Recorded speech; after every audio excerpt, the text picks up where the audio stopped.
Bonsoir à toutes et à tous, présents ici à l'événement et derrière votre écran. Je me présente rapidement, mon nom c'est Benjamin. Je travaille pour une société qui s'appelle Ask Locala, connue précédemment sous le nom de S4M. Et je suis ici pour vous faire 10 ans d'histoire en 15 minutes.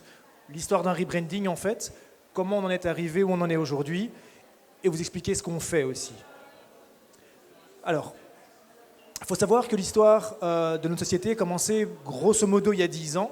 C'est l'histoire de deux personnes en fait. C'est une petite start-up qui a commencé à Paris.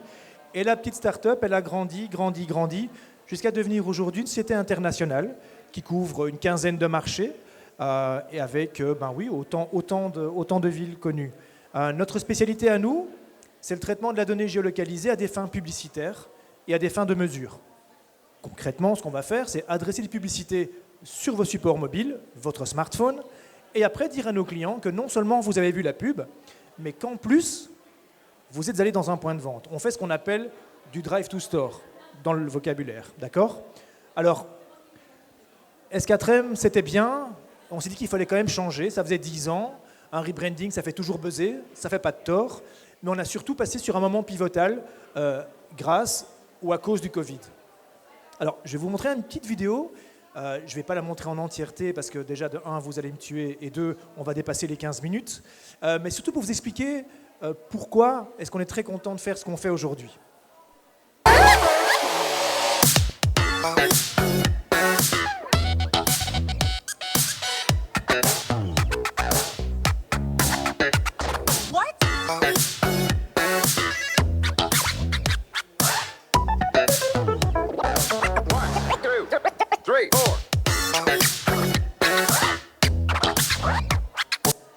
Je skip, vous aurez compris. Alors, c'est la partie où généralement j'aime bien faire intervenir les gens dans la salle. Derrière l'écran, c'est plus compliqué. Est-ce que juste, dans ceux qui sont dans la salle, ça vous parle ce que je viens de vous montrer? Oui, ça vous parle? Ça vous rappelle quelque chose? Je vais vite résumer et resituer la situation. Il y a quelques semaines, Swatch annonce une collaboration avec Omega, d'accord, la marque de montres prestige, pour une collaboration autour d'un produit spécifique qui est leur montre Speedmaster. Pour ceux qui connaissent, une montre à 8 000 €.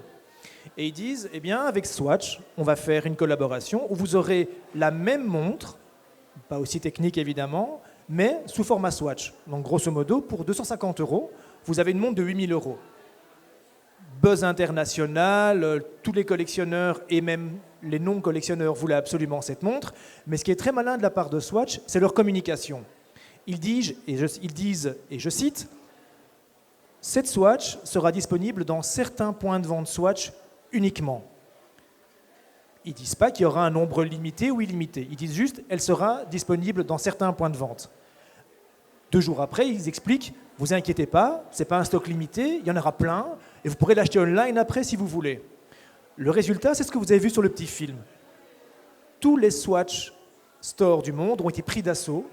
J'étais moi-même naïvement grand place en espérant mettre ma main sur une de ces montres. La grand place était bondée de monde. Pour ceux qui connaissent Bruxelles, la file remontait jusqu'à la rue d'Épita et arrivait même carrément jusqu'à l'ancien garage. Donc c'était un truc hallucinant. Pourtant, tout le monde savait qu'il y avait 200 montres.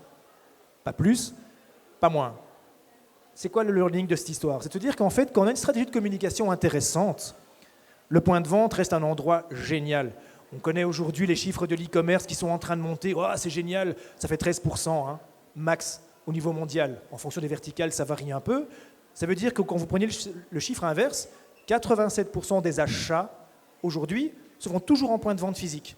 C'est pas pour rien que Deleuze ouvre de nouveaux points de vente. C'est pas pour rien que Amazon.com ouvre des points de vente. C'est pas pour rien que Bol.com ouvre des points de vente. Donc l'expérience en magasin est très importante.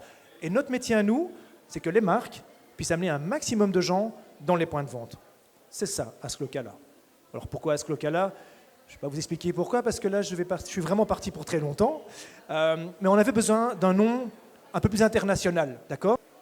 Cette stratégie, on l'a finalement... ça nous a permis de réfléchir et de réorienter notre stratégie autour de 4 piliers. Ce n'est pas des gammes de produits, c'est vraiment des piliers.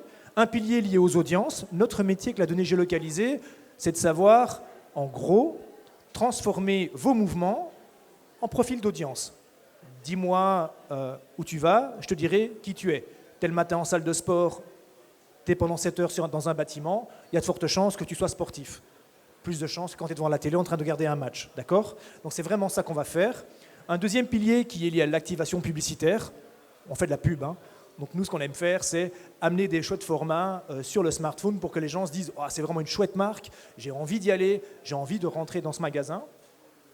Et puis plein de choses au niveau de l'analytics, parce que oui, forcément, la data aujourd'hui, c'est le nerf de la guerre. Je ne vais pas vous faire un cours sur le cookie-less, parce que vous vous endormirez à cette heure-ci, c'est clair. Mais par contre, nous, on n'utilise pas les cookies. Donc nous, notre spécialité, c'est la donnée des GPS. Et donc nous, le cookie-less world, ça nous fait un peu sourire, dans la mesure où oui, ça nous coupe d'une certaine source de données, mais pas de l'entièreté de notre business, au contraire. D'accord? Donc, c'est là que les slides vont commencer à s'enchaîner, parce que si je fais un rapide calcul, je dois être à moitié ou au tiers de ma présentation. Mais grosso modo, ce slide, il veut dire quoi? Il veut dire qu'en fait, on est capable d'intervenir sur plein de problématiques. Je vous donne un exemple très concret. Donc, on pense qu'on fait de la pub mobile. Eh bien, un de nos clients aux États-Unis, Sephora, pour ne pas le nommer, fait appel à nous quand ils doivent ouvrir un nouveau point de vente. Donc, qu'est-ce qu'ils font? Ils nous disent, voilà, les gars de chez Asclocala, moi, sur le sud-est de New York, je voudrais ouvrir un nouveau point de vente, mais je dois le mettre où? Donc, qu'est-ce qu'on va faire? On va utiliser toute la donnée qu'on a et on va faire une analyse et voir où il y a beaucoup de monde qui se trouve déjà. Et puis après, on va venir rajouter la cible de notre client qui va dire moi, pour ma marque, je veux des jeunes femmes, plutôt fashion. On va mapper l'un et l'autre et dire là, dans ce coin-là, ça vaut la peine d'ouvrir un point de vente. Donc, quand vous commencez à réfléchir à tout ce qu'on peut faire avec des données géolocalisées, on ouvre le champ des possibles et c'est vraiment ça qu'on veut faire, nous, avec notre nouvelle marque. Alors, le slide le plus horrible de l'univers, qui peut être résumé de façon très simple. On travaille dans une optique d'always on, comme on appelle ça, c'est-à-dire un partenariat avec nos clients où on va les aider en amont à mieux réfléchir à leur briefing, où pendant la partie de la campagne publicitaire, on va vraiment avoir un focus très important sur la performance. On va optimiser en temps réel, et ça c'est très important parce que, on travaille avec des mouvements, et par définition, le mouvement, il est dynamique. Donc, on ne peut pas avoir une stratégie qui reste figée comme ça pendant 15 jours. Et après, évidemment, on amène de gros learning à nos clients pour qu'ils puissent faire mieux la prochaine fois. Enfin, qu'on puisse faire mieux la prochaine fois. D'accord? Alors, typiquement, le genre de choses qu'on fait, on a amené plein de gens dans des points de vente et des concessions l'année passée. Ça, c'est un case assez intéressant qu'on avait fait pour Polo, où juste sur ces campagnes, on a pu générer quasiment 1500 visites en plus dans leurs concessions. C'est intéressant de savoir ça. Ça veut dire que la campagne a fonctionné. Donc par rapport à un endroit moyen, on a généré un peu plus de visites dans leur point de vente. Et quand vous connaissez le prix d'achat d'une voiture par rapport au prix d'une campagne publicitaire, le retour sur investissement est plutôt positif. D'accord? Idem pour des marques plus grand public. Ça, on ne pourrait pas y penser tout de suite. Ça, c'est un case qu'on a fait pour Apkin. On a fait la même chose pour d'autres marques belges et internationales où on génère un maximum de conversions rapidement. Je skip ça pour arriver à une grosse campagne qu'on a faite l'année passée au mois de juin avec notre partenaire Carrefour. Bon, je vous avoue que c'était un peu plus facile parce qu'une campagne Diable Rouge, les gens, ils aiment bien. Mais voilà, on a malgré tout sur cette campagne qui a duré en tout et pour tout 4 semaines, généré plus de 15 000 visites dans les points de vente. Donc c'est un vrai effet. Ce que moi j'adore dans le métier qu'on fait, c'est qu'on arrive finalement à transformer des choses digitales et, ma foi, intangibles en des choses physiques. C'est-à-dire que l'effet qu'on a eu, c'est que des gens sont allés dans les points de vente. Et quelque part, derrière, il y a une économie qui tourne. Et ça, c'est vraiment très chouette. Performance, je vous le disais. Intéressant à voir, c'est que beaucoup de nos partenaires nous consultent ici juste. Ils disent « Ouais, j'ai une campagne autour de mon point de vente, j'ai pas envie de faire de la pub à Gand alors que je suis à Liège. » Ouais, c'est très chouette, mais on est capable d'aider les gens sur tout votre funnel marketing finalement. On a certains clients qui font appel à nous, par exemple, dans le cadre d'un lancement de film, où ils veulent absolument faire connaître leur trailer. On fait des campagnes hyper impactantes, on fait des choses vraiment très créatives. Ça aide sur l'entièreté de votre funnel de conversion. Il faut d'abord connaître votre marque avant d'aller dans un point de vente, avant d'aller dans un magasin, avant d'aller dans un cinéma. D'accord ? On est un média de mouvement avec le mobile. Le deuxième média de mouvement qui fonctionne plutôt pas mal, c'est ce qu'on appelle vulgairement l'affichage, pour les initiés, le out of home, plus principalement le digital out of home. deux médias de mouvement qui se mettent ensemble, ça donne ce qu'on appelle de l'amplification média, ça donne de l'efficacité. Donc concrètement, ce qu'on va faire, c'est utiliser notre technologie pour aller sélectionner les panneaux d'affichage les plus pertinents par rapport à une cible, et là, on va rajouter de la pub. Et donc concrètement, c'est cool, parce que pour une marque, ils savent qui a été en contact avec l'affiche, qui a été en contact avec le mobile, où se trouvait le cumul des deux, mais surtout, quel est l'impact que les trois groupes ont eu sur ma communication et sur mon business. Et ça, c'est vraiment très important. On fait des super créas, elles sont super, blablabla.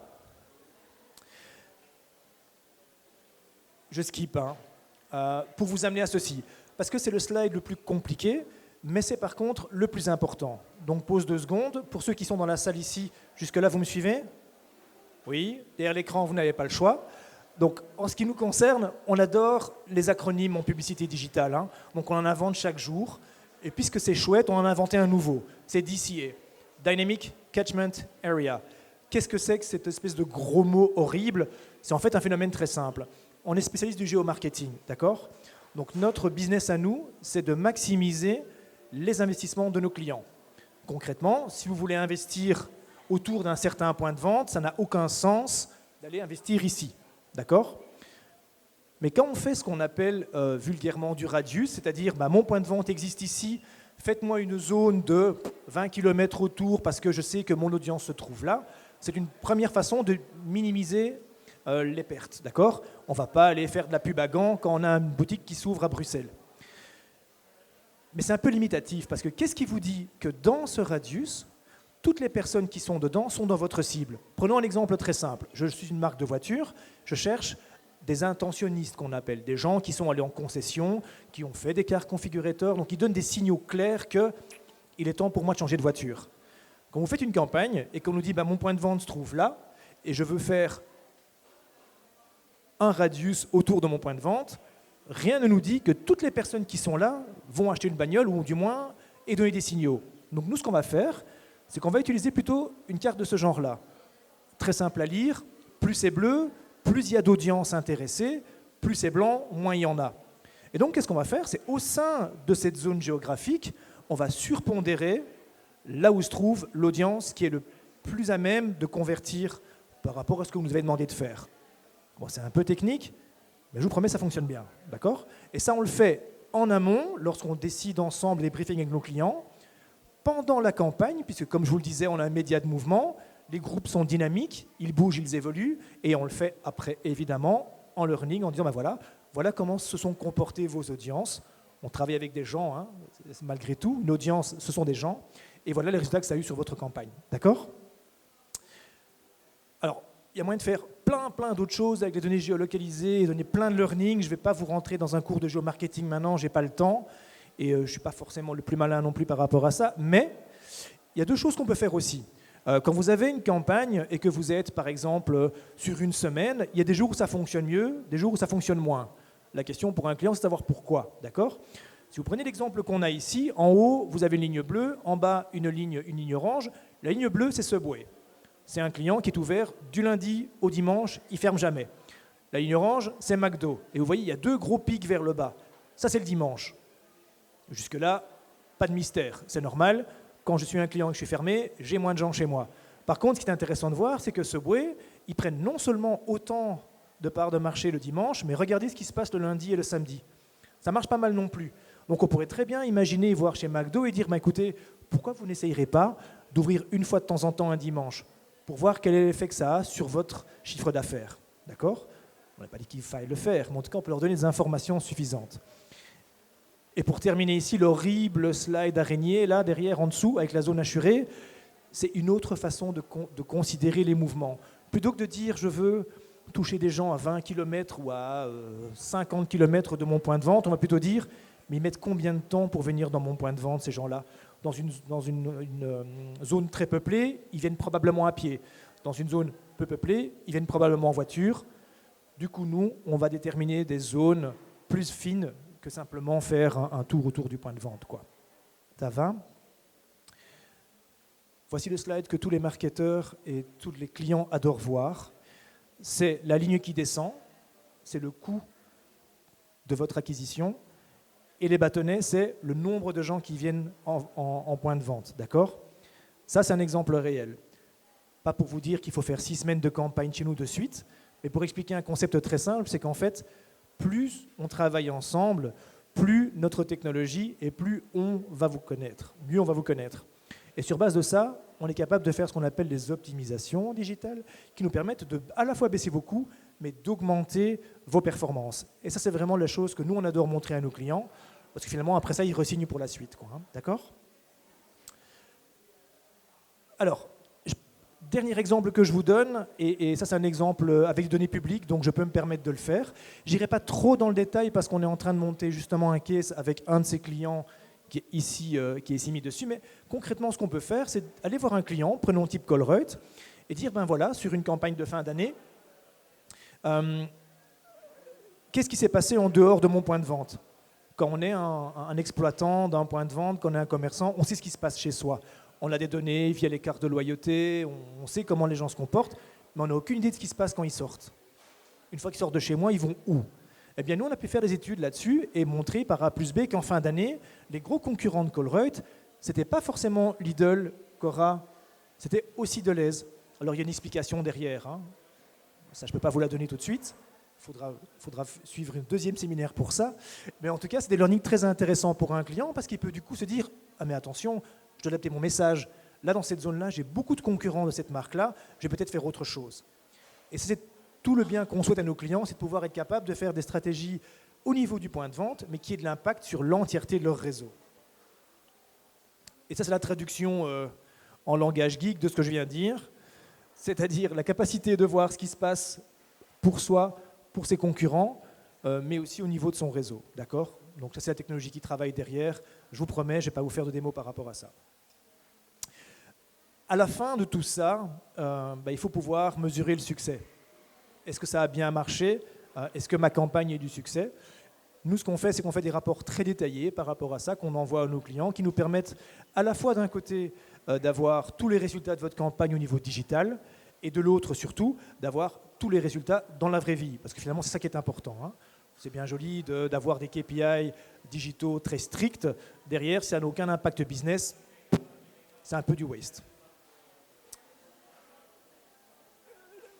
Un slide un peu de science-fiction, parce que quelque part, on n'y est pas encore en Belgique, mais on y travaille aux États-Unis. Le Saint Graal, pour tout le monde, c'est de savoir la publicité que j'ai faite, finalement, qu'est-ce que ça a eu comme effet sur mon business, d'accord ? Par contre, la publicité, c'est très générique. Quand on fait à la fois du Facebook, à la fois de la télévision, à la fois de l'affichage, c'est lequel des trois qui a vraiment eu de l'impact sur ma vente ? C'est très compliqué à faire de l'attribution. Nous, on développe des outils qui permettent de faire ça, justement. Donc, je vous lève un petit coin du voile de la science-fiction aujourd'hui, choses qui sont tout à fait possibles aux États-Unis, par exemple. Merci les lois américaines par rapport à ça. Et ça, tout doucement, on y travaille pour amener à terme aussi des solutions pareilles en Europe et pour nos clients en Belgique. Je termine par le packshot, comme toujours en bonne publicité. Si vous avez d'autres questions, n'hésitez certainement pas à rentrer en contact avec moi et avec les équipes. Vous avez mes coordonnées là-dessus et Marina qui a dû nous quitter un peu plus tôt pour prendre son train. Donc n'hésitez pas. Merci pour votre écoute, que vous soyez ici présent, chapeau, ou derrière votre écran si vous n'êtes pas endormi, fantastique. Merci.